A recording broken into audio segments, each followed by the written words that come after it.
Շնորհակալ եմ շատ ազգային ժողովի մեծարգո նախագահ, նախագահի հարգելի տեղակալներ, կառավարության հարգելի անդամներ, հարգելի պատգամավորներ, սիրելի ժողովուրդ, քննարկում ենք Հայաստանի Հանրապետության կառավարության գործունեության 2021-26 թվականների ծրագրի կատարման ընթացքի և արդյունքների մասին 2025 թվականի զեկույցը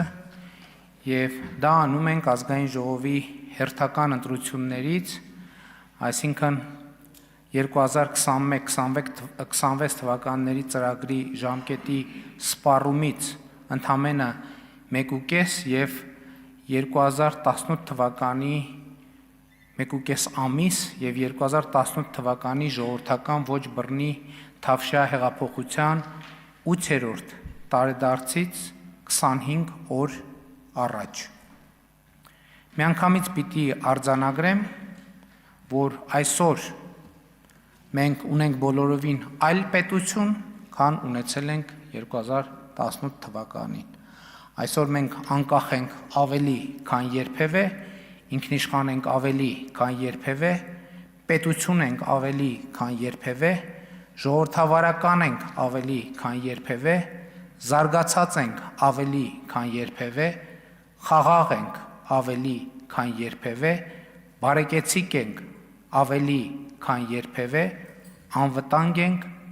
ավելի, քան երբևէ։ Մի բան էլ ասեմ, երկարակյաց ենք ավելի, քան երբևէ, որովհետև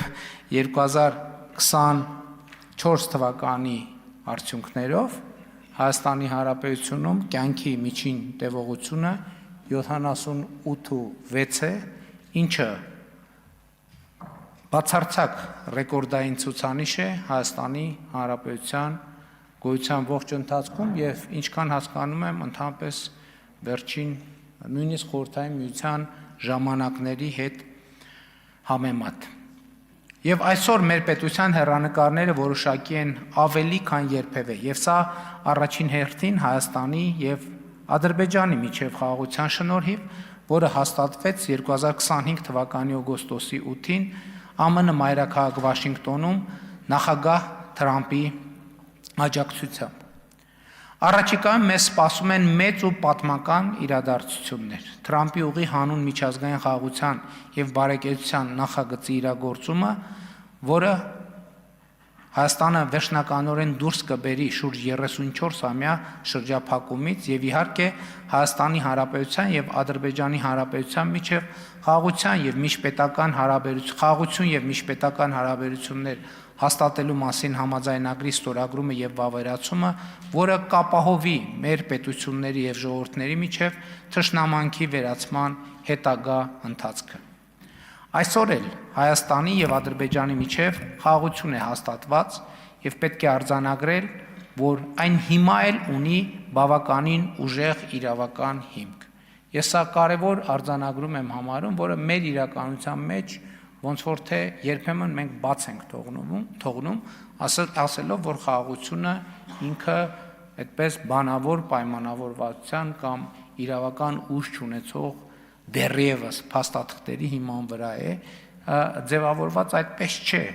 Հայաստանի և Ադրբեջանի միջև հաստատված խաղաղությունը ունի նաև պարտադիր իրավական ուժ և տվյալ դեպքում ես նկատի ունեմ Հայաստանի Հանրապետության և Ադրբեջանի Հանրապետության սահմանազատման հանձնաժողովների համատեղ գործունեության կանոնակարգը, որը Հայաստանի և Ադրբեջանի միջև ստորագրված առաջին երկկողմ միջազգային պայմանագիրն է և որը 2024 թվականի աշնանը վավերացվել է երկու երկրներում, և հիմա թե Ադրբեջանում, թե Հայաստանում ունի պարտադիր իրավական ուժ։ Ուզում եմ հիշեցնել, որ այնտեղ, որտեղ որպես պարտադիր իրավական ուժ ունեցող դրույթ արձանագրված է, որ Հայաստանը և Ադրբեջանը համաձայն են երկու երկրների սահմանների սահմանազատման բազային սկզբունք ընդունել Ալմատիի հռչակագիրը։ Սա է իրականում խաղաղության անկյունակարը, հիմքը, որը, կրկնում եմ, ունի իրավական պարտադիր ուժ թե Հայաստանի Հանրապետությունում, թե Ադրբեջանի Հանրապետությունում։